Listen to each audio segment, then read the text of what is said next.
नमस्कार। उत्तराखंड के हमारे खास बुलेटिन में आपका बहुत बहुत स्वागत है। मैं हूं आपके साथ दीपिका ओझा। चलिए शुरुआत करते हैं खबरों की। उत्तराखंड कांग्रेस के नेताओं के बीच चल रही जुबानी जंग और गुटबाजी पर बीजेपी ने कटाक्ष किया है। बीजेपी के प्रदेश अध्यक्ष महेंद्र भट्ट ने कांग्रेस को सलाह दी है। कांग्रेस नेताओं को सामाजिक मुद्दों को उठाना चाहिए और सरकार को सलाह देनी चाहिए। ऐसे में अगर कांग्रेस के नेता गुटबाजी में व्यस्त रहेंगे तो कांग्रेस को ही नुकसान होगा। बीजेपी अध्यक्ष ने कहा कि कांग्रेस के पास कोई मुद्दा नहीं है, कांग्रेस के नेता हमारे मुद्दों की नकल कर रहे हैं।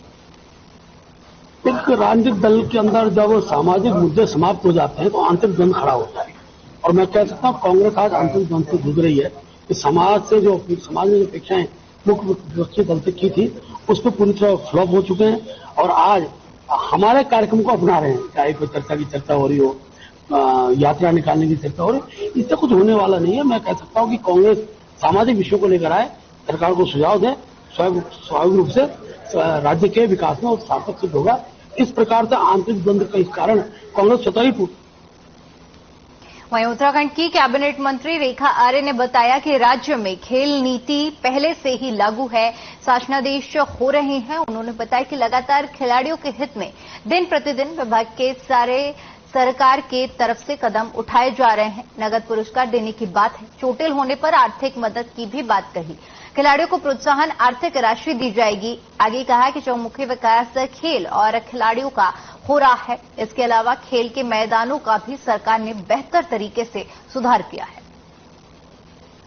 लागू है, खेल नीति के तहत लगातार शासनादेश हो रहे हैं और मैं मानती हूं कि लगातार खिलाड़ियों के हित में दिन प्रतिदिन विभाग के सरकार के बढ़ते हुए कदम हैं। आज उनको नगद पुरस्कार धनराशि में वृद्धि की बात होती है, उनके चोटिल होने पर आर्थिक मदद की बात होती है, खिलाड़ियों को प्रोत्साहन आर्थिक रूप से देने की बात होती है। सब तरफ से चहुमुखी खेल का और खेल का भी और खिलाड़ियों का भी और मैदानों का भी जो है मैं कह सकती हूँ कि मजबूती के साथ में उनमें सुधार किया जा रहा है।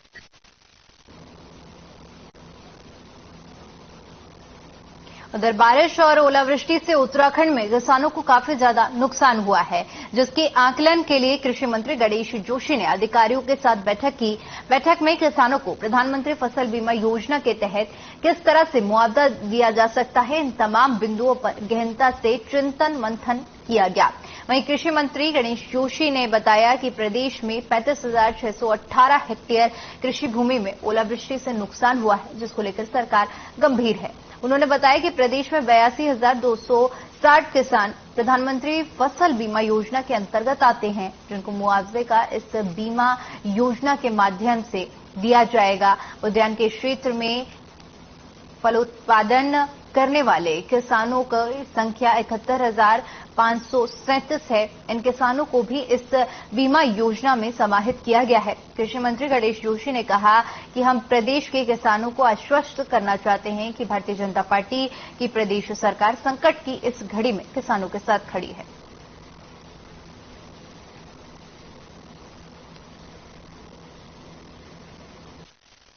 अतिवृष्टि से जो क्षति हमारे प्रदेश में फसलों की हुई है उसका क्षेत्रफल 35,618 हेक्टेयर है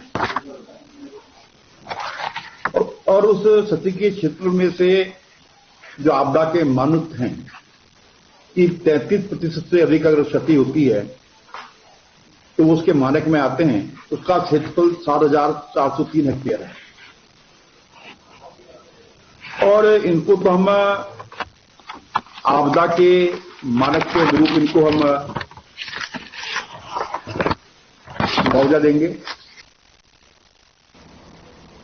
वहीं कांग्रेस लगातार सावरकर को लेकर बीजेपी पर हमलावर हो चुकी है और कांग्रेस के वरिष्ठ नेता राहुल गांधी पर भी कई बार वीर सावरकर पर कई बार हमला बोल चुके हैं। राहुल गांधी के हमले पर उत्तराखंड के कृषि मंत्री गणेश जोशी ने पलटवार करते हुए राहुल गांधी को बीजेपी का कार्यकर्ता बता डाला और साथ ही साथ उन्होंने कहा कि राहुल गांधी जो भी बयान देते हैं उससे बीजेपी को ही फायदा होता है।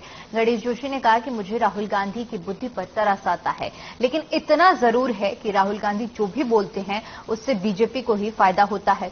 आगे उन्होंने कहा कि मुझे मौका मिला उस जगह जाने का जहां पर वीर सावरकर और हमारे फ्रीडम फाइटर्स को अंग्रेजों द्वारा रखा जाता था और ऐसी जगह में वीर सावरकर को रखा गया।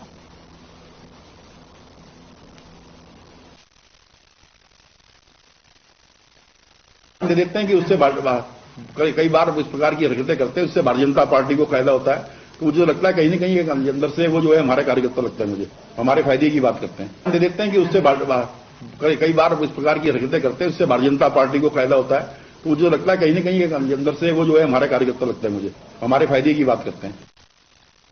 उधर हल्द्वानी में Vaidehi culture education and art foundation ने कुमाऊं द्वारा महोत्सव का आयोजन किया, जिसको लेकर आयोजक कृषि फाउंडेशन के प्रतिनिधियों और कलाकारों ने पत्रकार वार्ता करते हुए बताया कि यहां 5 दिवसीय महोत्सव 11 अप्रैल तक एमबी इंटर कॉलेज के मैदान में शाम 2 से 10 बजे तक चलेगा, जिसमें कुमाऊं के जाने माने कलाकार अपनी आवाज का जादू बिखेरेंगे। इसके अलावा व्यंजन, लोक नृत्य, एपेड प्रतियोगिता के साथ कुमाऊनी संस्कृति का बोध कराते हुए आकर्षक स्टॉल भी होंगे।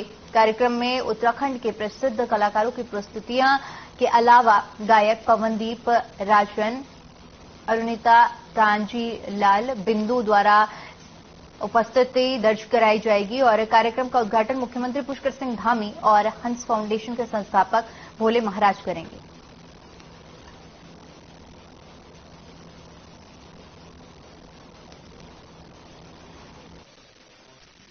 मधुलित दगड़ा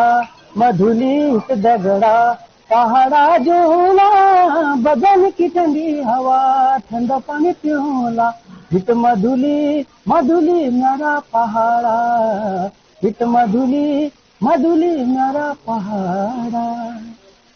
तो मैं धन्यवाद करना चाहूँ सब हमारे मीडिया प्रभारी दुर्लभ बंधु भाई बंधु साहब और बहुत बढ़िया भव्य आयोजन हुआ हमारे 7/11 और जय निर्माता निर्देशक हमारे बड़े भाई गोविंद दिगाड़ी जी।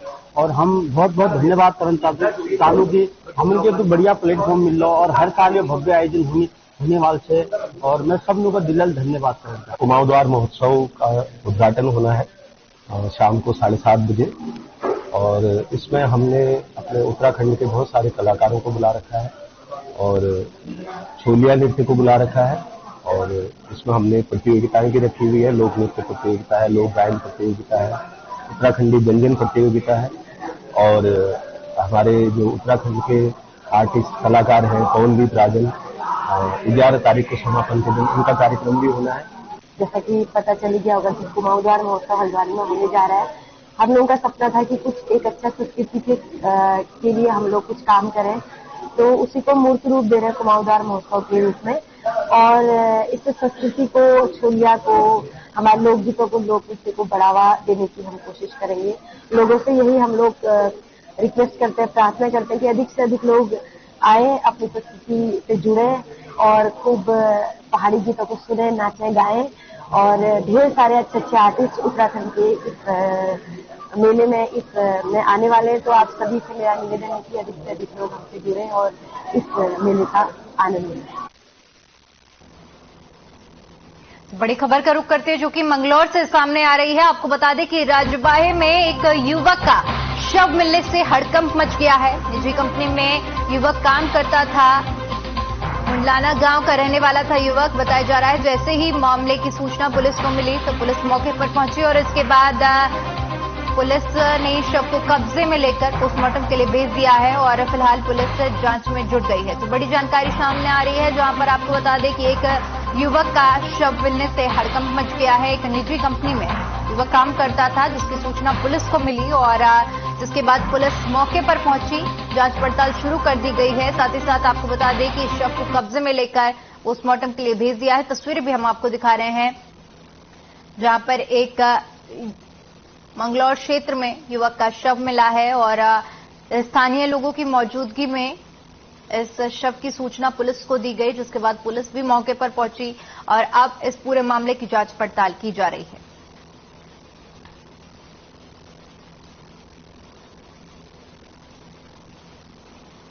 बताया जा रहा है कि मुंडाना गांव का रहने वाला था युवक, जो कि एक निजी कंपनी में काम करता था, जिसकी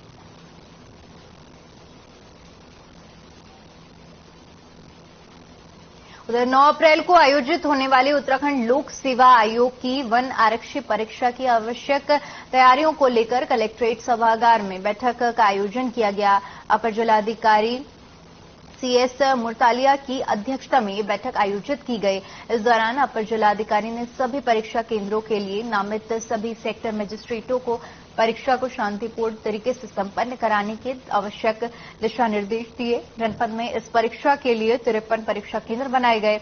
ये परीक्षा केंद्र अल्मोड़ा, रानीखेत, सोमेश्वर, द्वाराहाट के कई शैक्षणिक संस्थानों में बनाए गए हैं। इन सभी परीक्षा केंद्रों में 11,130 परीक्षार्थी पंजीकृत हैं।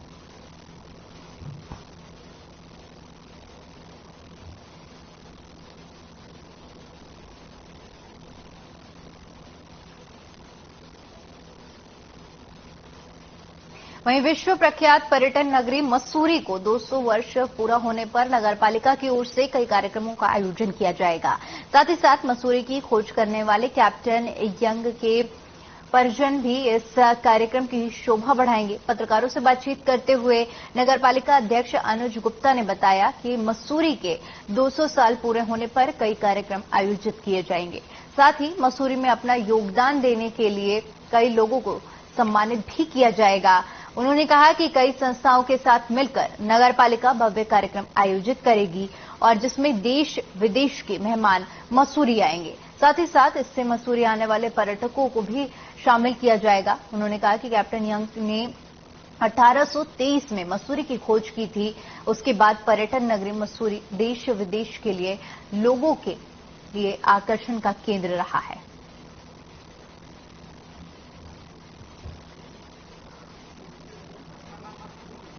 देखिए, हम सभी को पता है मसूरी के इतिहास के बारे में किसी से छुपा नहीं है और मसूरी को इस साल 200 साल होने जा रहे हैं। हम सबको पता है 1823 में कैप्टन यंग द्वारा मसूरी की खोज की गई थी और क्योंकि मसूरी एक पर्यटन नगरी के साथ साथ मसूरी का इतिहास यहाँ पे ब्रिटिशर्स का यहाँ से जुड़ा है, तो हम लोगों ने एक निर्णय लिया है कि मसूरी का जो 200 वर्ष हम मई के महीने में इसको मनाने जा रहे हैं और ये लगभग 17, 18, 19 मई 3 दिन का कार्यक्रम होगा और इस 3 दिन के कार्यक्रम में हम कई सारे लोगों को अपने साथ जोड़ने का विचार कर रहे हैं, जिसमें कैंट बोर्ड हैं, कई प्राइवेट होटल्स हैं और लाल बहादुर शास्त्री अकेडमी से भी वार्ता चल रही है, शायद उन्हें भी हम जोड़ लें। उधर हरिद्वार की शुगर मिल का पेराई सत्र अपने अंतिम चरण में चल रहा है और इसी पेराई सत्र के समापन से किसानों का गन्ना चीनी मिलों तक पहुंच जाए, इसलिए समिति ने सहकारी गन्ना समिति के सभागार में गन्ना पर्यवेक्षकों, चीनी मिल के गन्ना मैनेजरों के साथ बैठक कर किसानों की समस्या का समाधान किए जाने पर चर्चा की। बैठक में पहुंचे सुशील राठी ने बताया कि पेरोई सत्र के समापन होने के बाद अधिकतर किसानों का गन्ना बचा रहता है, जिससे किसानों को भारी परेशानी का सामना करना पड़ता है। लेकिन इस बार पेराई सत्र में 100% किसानों का गन्ना मिलों तक पहुंचाया जाएगा, जिसके लिए गन्ना पर्यवेक्षकों और सुपरवाइजरों को निर्देशित किया गया है।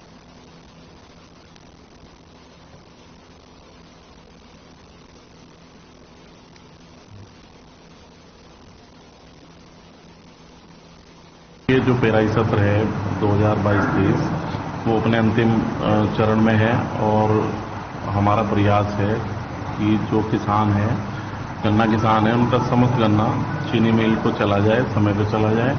तो उसी के निमित्त आज चीनी मिल और हमारी समिति के जो अधिकारी हैं और जो सुपरवाइजर हैं उनकी हमने बैठक की है। चीनी मिल और गन्ना विकास परिषद बरेली की एक संयुक्त बैठक यहाँ समिति परिसर में आहुत की गई है। इसी संबंध में जिन किसानों के पास में अभी खेत में गन्ना खड़ा है बेसिक कोटे से अधिक, तो उनके लिए यहाँ एक प्लान तैयार किया जा रहा है कि कुछ किसान भाई ऐसे हैं जिन किसानों के पास में अभी गन्ना खेत में खत्म हो गया है, उनके सट्टे बंद कराए जाएंगे। जिन किसानों के पास में बेसिक कोटे से अधिक है उनको एडिशनल क्या हम राहत दे सकते हैं, उसी के लिए यहाँ प्लान करने के लिए ये संयुक्त बैठक की गई।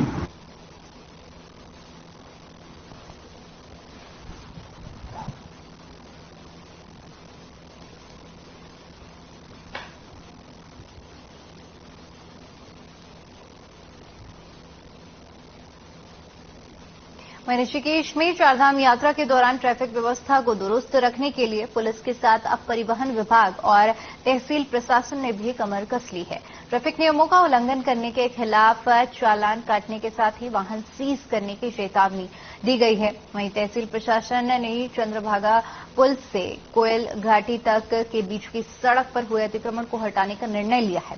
इस संबंध में अधिकारियों ने टेम्पो और ई रिक्शा चालकों के साथ बैठक कर अपना फरमान सुना दिया है। मुख्य रूप से नगर पालिका से चंद्रभागा पुल के बीच ई रिक्शा को प्रवेश नहीं दिए जाने पर सहमति बनी है, जिससे इस एरिया में जाम से कुछ हद तक लोगों को राहत मिलेगी।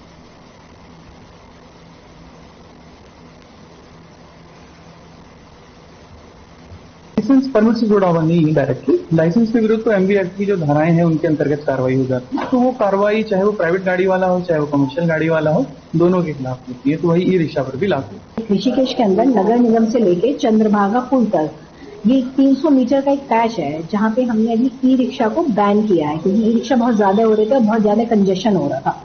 तो उसकी वजह से हम उन्हें बैन कर रहे हैं उसमें, और बाकी वाले क्षेत्रों में इनकी रहेगी, आना जाना रहेगा। और बाकी सारी चीजें जैसे मुद्दे आए थे कि अतिक्रमण भी कई जगह है और कई जगह रोड्स भी टूटी हैं, तो हमने वो रोड्स वगैरह भी चिन्हित करे हैं, जिसमें डिपार्टमेंट से हम बिल्कुल अब लगातार हम टच में रहेंगे। हम चाहेंगे कि आने वाले एक हफ्ते के अंदर ही वो रोड्स वगैरह ठीक हो जाएं, और जो अतिक्रमण है उसके लिए हमारी प्रशासन की और नगर निगम की एक संयुक्त टीम भी बनी है। देखिए, आगामी चारधाम यात्रा का सफल संचालन के लिए जो हमारे ऋषिकेश में ट्रैफिक व्यवस्था को सुचारू रहना बहुत आवश्यक है, तो उसी के मद्देनजर एक आज मीटिंग बुलाई गई, जिसमें हमारे टैक्सी मैक्सी यूनियन के और ई रिक्शा से और विक्रम यूनियन के जो भी सभी उनके पदाधिकारी थे उनको बुलाया गया था।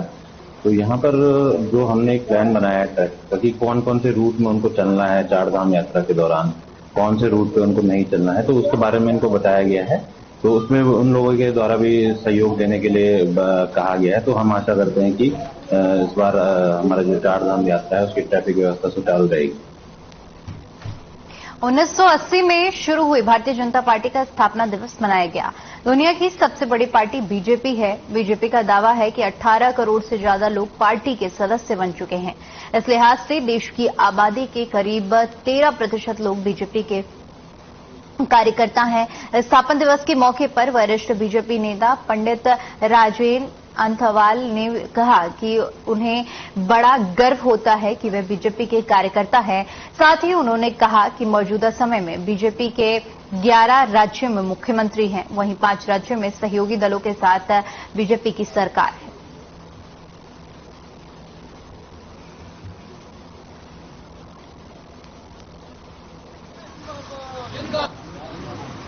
मुझे इस बात का गर्व भी है कि मैं भारतीय जनता पार्टी का कार्यकर्ता हूं। जिस मिशन के लिए, जिस राष्ट्रवाद के लिए, जिस हिंदुत्व के लिए हम इस संगठन से जुड़े, जिस सोच के साथ जनसंघ का निर्माण किया था, फिर अटल बिहारी वाजपेयी जी ने, भारतीय जनता पार्टी अडवाणी जी ने, मुरली मनोहर जोशी जी ने बहुत ही मेहनत के साथ इस संगठन को बड़ा बनाया। आज वो बट विरक्त। उधर ऋषिकेश कोतवाली क्षेत्र में छात्र ने संदिग्ध परिस्थितियों में फांसी लगा ली। गुरुवार की शाम कंट्रोल रूम से पुलिस को सूचना मिली कि बैराज कॉलोनी में रहने वाले एक 17 वर्षीय छात्र ने संदिग्ध परिस्थितियों में पंखे से लटक कर फांसी लगा ली है। सूचना मिलते ही पुलिस मौके पर पहुंची। परिजनों से पूछताछ करने के बाद पुलिस ने शव को कब्जे में लेकर एम्स की मोर्चरी में भिजवा दिया है। वहीं चौकी प्रभारी चिंतामणि ने बताया कि मृतक छात्र की पहचान लकी ठाकुर के रूप में हुई है। मृतक 11वीं कक्षा का छात्र था। परिजनों ने बताया कि सुबह 10:30 बजे लकी को घर पर अकेला छोड़कर गए थे। शाम 6:30 बजे घर वापस लौटे तो घर का दरवाजा अंदर से ही नहीं खुला। किसी तरह से चारदीवारी से कूदकर अंदर गए। इस दौरान खिड़की से लकी को फांसी के फंदे से लटका हुआ देखा। फिलहाल पुलिस ने शव को कब्जे में लेकर पोस्टमार्टम के लिए भेज दिया है।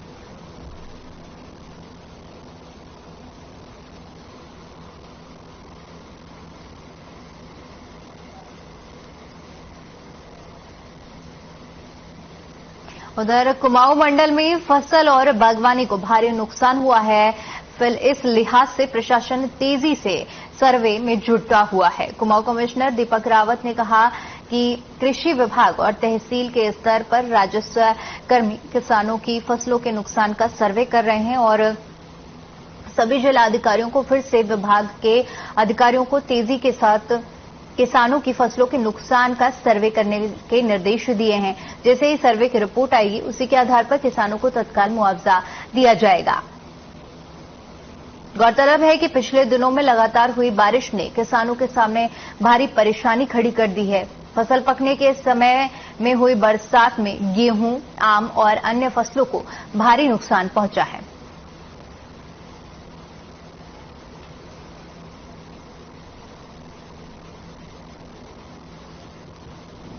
कृषि विभाग और जो हमारी तहसील है दोनों मिलकर करते हैं। कितनी कृषि बोई थी वो सैंपल लेते हैं, कितना नुकसान हो गया वो रिपोर्ट आती है और जो वो मुआवजे के दायरों में आएगा तो उसमें निश्चित रूप से राशि लोग ऐसे भी थे जिनका नुकसान इस तरह से हो गया कि घर में पानी आ गया, खाने पीने का सामान बह गया या फिर कुछ बिस्तर थे, बर्तन थे वो बह गए।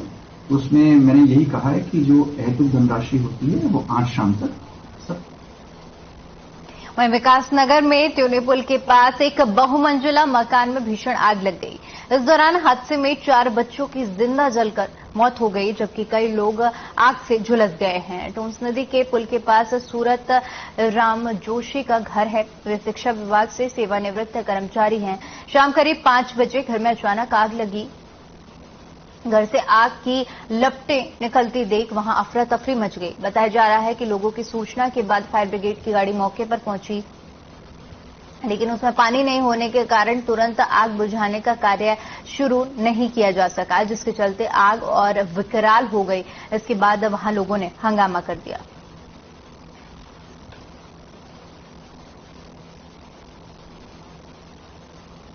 उधर बाजपुर में हनुमान जयंती के अवसर पर भव्य शोभा यात्रा और ध्वज यात्रा निकाली गई। ढोल नगाड़ों और बैंड बाजे के साथ शोभा यात्रा में हजारों महिलाओं और पुरुषों ने हिस्सा लिया। हजारों महिलाओं ने हाथों में ध्वजा लेकर शोभा यात्रा में भाग लिया। नाचते गाते नगर की मुख्य बाजार से शोभा यात्रा निकाली गई, जहां जय श्री राम, जय हनुमान जी के नारे लगते रहे और इन नारों से पूरा शहर गूंज उठा।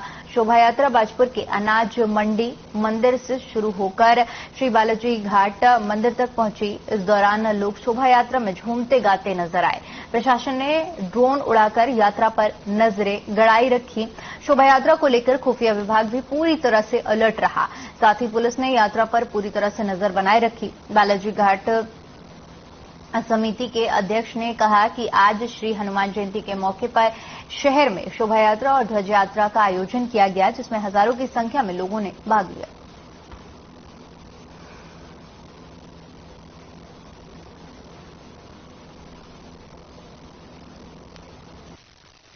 आज बाजपुर नगर में बालाजी का, भगवान हनुमान जी का बहुत उत्साह के साथ जन्मदिन मनाया जा रहा है। इसी लोग बहुत हर्षोल्लास के साथ, जैसे कि आप देख रहे हो, बहुत धूमधाम के साथ बालाजी का बाजपुर नगर में आज जन्मदिन मनाया जा रहा है। बहुत लोग उत्साहित हैं। ये यात्रा श्री हनुमान जी सेवा संकीर्तन मंडल बाजपुर के द्वारा श्री हनुमान जी के जन्मोत्सव पर बड़ी धूमधाम से बाजपुर की समस्त जनता के द्वारा उनके सहयोग से ये हनुमान जी के जन्मोत्सव पर निकाली जा रही है। मैं श्री हनुमान जी सेवा संकीर्तन मंडल बांके नगर घाटे की ओर से समस्त भारतवासियों को हनुमान जी के जन्मोत्सव की हार्दिक बधाई देता हूँ। हमारे बाजपुर में आज हनुमान जन्मोत्सव मनाया जा रहा है बहुत धूमधाम से। हम सब महिलाओं को बहुत खुशी, सारी संसार को ही खुशी है इस चीज की। और आज रात को भंडारा भी है और काफी बहुत ही ज्यादा हर्षोल्लास के साथ ये जन्मोत्सव मनाया जा रहा है। बहुत ज्यादा बढ़ चढ़ के हिस्सा ले रहे हैं। हम सब चाहते हैं कि हिंदू भाई बहन आगे आए और अपने देवी देवताओं का, जैसे आज तो हनुमान जी का है ही जन्मदिन, हम कहते और भी जैसे कुछ होता है तो बहुत बढ़ चढ़ के आए, आगे हिस्सा ले। और आज हनुमान जी का बहुत ही धूमधाम से हम लोग जन्मोत्सव मना रहे हैं। पौड़ी में कुल 42 शराब की दुकानों में से बीते 31 मार्च को 20 दुकानों का नवीनीकरण प्रक्रिया के बाद बाकी 22 दुकानों का आवंटन लॉटरी प्रक्रिया के माध्यम से होना था, लेकिन शराब कारों के दिलचस्पी न दिखाने के कारण केवल 9 ही शराब की दुकानों के आवेदन आबकारी विभाग के पास आए। उनमें से भी गजब की बात यह रही कि 9 में से 7 दुकानों के लिए ही केवल एक आवेदक ही सामने आए। जिला आबकारी अधिकारी केपी सिंह ने जानकारी देते हुए बताया कि जनपद में 22 शराब की दुकानों में से 9 दुकानों के लिए आवेदनकर्ताओं ने आवेदन किया था, जिसमें से 7 दुकानों के लिए एक आवेदन किए गए थे।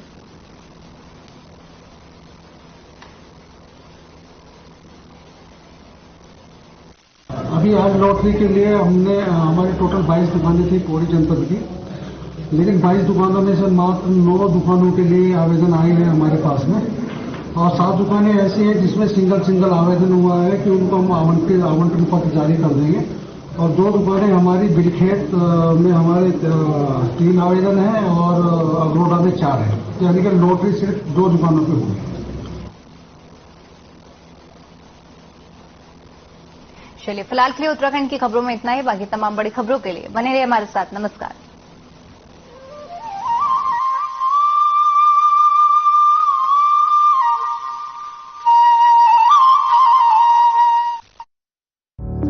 Through constant innovation,